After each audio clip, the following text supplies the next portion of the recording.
most young Africans are not broke. They are cash flow confused. You get paid, maybe even not monthly. Maybe it's freelance. Maybe it's commission. Maybe it's contracts, or it's your small business income. Money comes in, but it doesn't come in predictably. That's where the stress begins.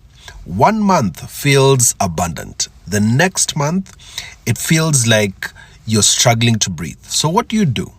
When money lands, you exhale. You clear bills, you help family, you upgrade something small, you reward yourself because you deserve it. Then, 2 weeks later, silence. No new payments yet. Clients are processing. Deals are almost closing. And suddenly, you're anxious again. You're not irresponsible. You're operating without a buffer. No one taught you this. We were taught how to earn, not how to structure irregular income. So, let me break this down step by step. Step 1, separate income from lifestyle. Right now, you treat every payment like salary when it's not salary. It's revenue. Revenue is unpredictable. Salary can be stable, but if your income is not stable, your lifestyle cannot depend on it directly. That's the first shift. Step 2, build a 30-day cash buffer. Not 6 months, not a year, start with 30 days.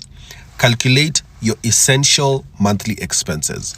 Rent, food, transport, data, electricity, not branch or upgrades or impulse buys, just survival expenses. Let's say that number is $500 or 8,000 Rand.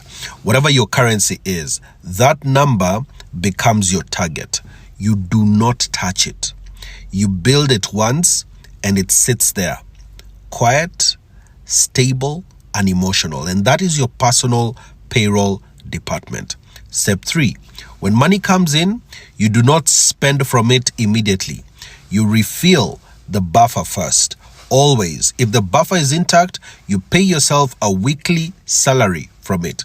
Let's say $125 per week from that $500 buffer. Now your lifestyle moves weekly, predictably, calmly, even if your income doesn't. Do you see what just happened? Your stress wasn't about how much you earn. It was about when you earn. Step 4, separate lump sum income from daily expenses. If you receive a big contract payment or seasonal business income, that money is not extra. It's future time. You divide it across months. If you receive $3,000 today, that might represent 6 months of stability, not 1 month of flexing. You see, most people collapse 6 months into one weekend, then blame the economy. But the real issue? Timing mismanagement.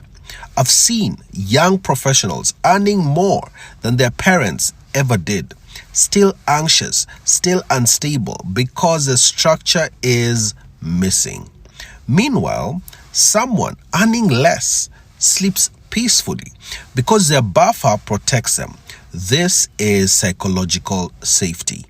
When your bills are covered for 30 days, your decisions change. You negotiate better. You say no with confidence. You stop accepting disrespectful pay because urgency is gone, and urgency is expensive.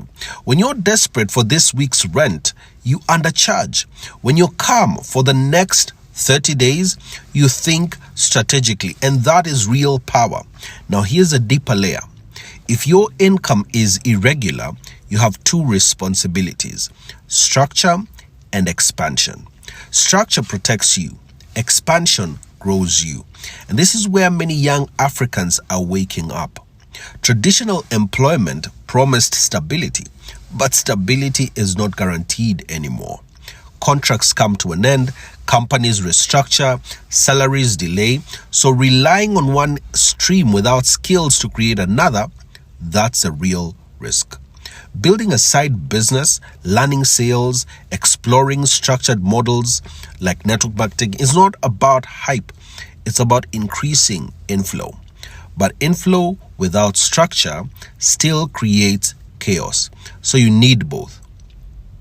Skill-based income growth and disciplined cash flow management. Freedom is not just about earning more, it's about controlling timing. When you control timing, you control emotion. When you control emotion, you make better decisions. When you make better decisions consistently, your financial life stabilizes. So if you feel broke right now, ask yourself honestly, is it truly a money problem or is it a timing problem?